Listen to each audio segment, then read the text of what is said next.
ആപ്കി അദാലത്തിൽ നവാസുദ്ദീൻ സിദ്ദിഖിയുടെ മേലുള്ള ആദ്യത്തെ കുറ്റാരോപണം. ആപ്കി അദാലത്തിൽ ഫിലിം സ്റ്റാർ നവാസുദ്ദീൻ സിദ്ദിഖിയുടെ മേലുള്ള കുറ്റാരോപണം. ഇദ്ദേഹം എപ്പോഴും കൺഫ്യൂസ്ഡ് ആണ് എന്നുള്ളതാണ്. സിദ്ദിഖ് സാർ, താങ്കളുടെ പൂർണ്ണ ഹിസ്റ്ററി നോക്കുകയാണെങ്കിൽ വളരെ ടാലന്റഡ് ആർട്ടിസ്റ്റാണ്, അഭിനയ മികവുള്ള ഒരു ആർട്ടിസ്റ്റാണ്, അപാരമായ കഴിവുണ്ട്, ജനങ്ങൾ താങ്കളെ ഇഷ്ടപ്പെടുന്നു.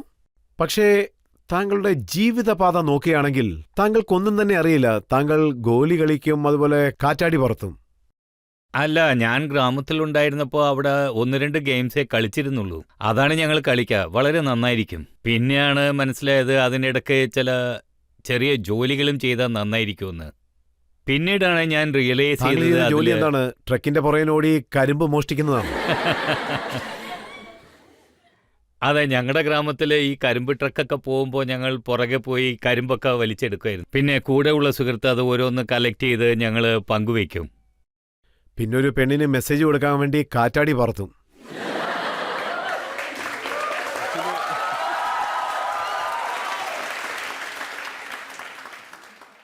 കാറ്റാടി വിടുന്നത് എന്തിനാണെന്ന് വെച്ചാൽ ഞങ്ങളുടെ ഗ്രാമത്തിൽ ഈ പെൺകുട്ടികളൊന്നും പുറത്തു വരില്ല. പിന്നെ ഞാൻ പ്രേമിക്കുന്ന പെണ്ണ് ഒരു മുസ്ലിം പെണ്ണാണ്. ഞങ്ങൾ ദൂരെ നിന്ന് കണ്ണുകൊണ്ട് ഇങ്ങനെ വെറുതെ നോക്കും. ഞാൻ എൻ്റെ വീട്ടിൻ്റെ മുകളിൽ നിന്നും കാറ്റാടി അവളുടെ വീട്ടിൻ്റെ മുകളിലേക്ക് വിടും. അതിലെൻ്റെ പ്രേമവും എഴുതി കാണും. അവിടുന്ന് ഉത്തരം കിട്ടാനായി യാദൃച്ഛികമായി എന്ത് സംഭവിക്കുമെന്ന് വെച്ചാൽ കാറ്റിൻ്റെ ദിശ മാറിപ്പോകും. ഒരു 3-4 ദിവസം വെയിറ്റ് ചെയ്യേണ്ടി വരും. കാറ്റ് അതിനുശേഷം ഇങ്ങോട്ട് വരും. അതിനുശേഷം ഞാൻ കാറ്റാടി അവളുടെ വീട്ടിലേക്ക് ഇടും. അവിടുന്ന് എനിക്ക് ഉത്തരം കിട്ടും. ഇതിനെല്ലാമായി ഒരു 5-6 ദിവസം ആകും.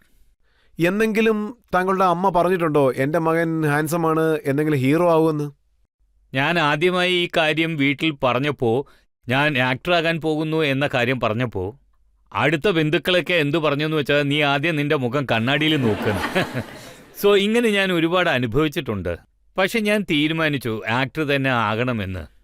നമുക്കൊരു ആർട്ടിസ്റ്റ് ആകാൻ സാധിക്കുമെന്ന് എന്നാണ് മനസ്സിലാക്കിയത്? ഗ്രാജുവേഷന് ശേഷം. ആരെങ്കിലും പറഞ്ഞതാണോ അതോ രാത്രി വല്ല സ്വപ്നവും?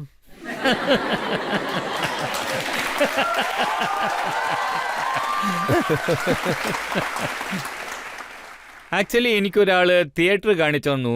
സോ ആക്ടർ ആൻഡ് ഓഡിയൻസിന്റെ കെമിസ്ട്രി വളരെ പാഷനേറ്റ് ആയിരുന്നു. അതിനുശേഷം എന്ത് സംഭവിച്ചാലും ആക്ടർ ആകണമെന്ന് ഞാൻ തീരുമാനിച്ചു. പിന്നെ എന്റെ എല്ലാ ജോലികളും ഓരോന്നായി കൈവിട്ടു. വെറും ആക്ടിങ്ങിൽ മാത്രം ഞാൻ കോൺസെൻട്രേറ്റ് ചെയ്തു. അല്ല, സ്വയം നശിപ്പിക്കണമെന്നൊരു പ്ലാനോടുകൂടി തന്നെ ഉണ്ടായിരുന്നു അല്ലേ?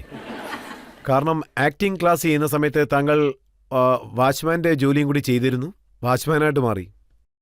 കാരണം തിയേറ്ററിനും പൈസയൊന്നും കിട്ടില്ല.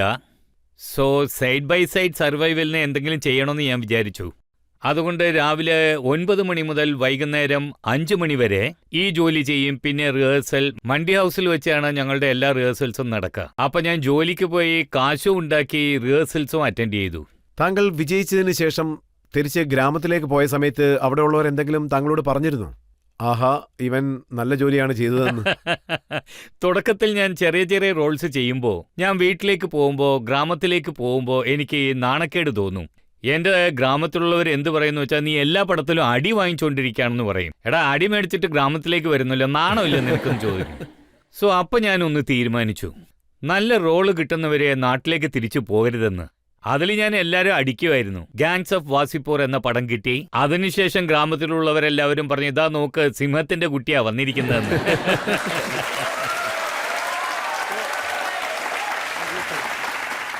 എന്റെ ഗ്രാമത്തിലെ ജനങ്ങൾ പടങ്ങൾ കാണുന്ന വിധം തന്നെ വേറെയാണ്. എന്ന് വെച്ചാൽ വില്ലനെ അടിക്കുന്നവനാണ് ആക്ടർ എന്ന് വിചാരിക്കും. അത്ര തന്നെ. താങ്കളുടെ ദൃഷ്ടിയിലും അടിക്കുന്ന ആളാണ് ആക്ടർ?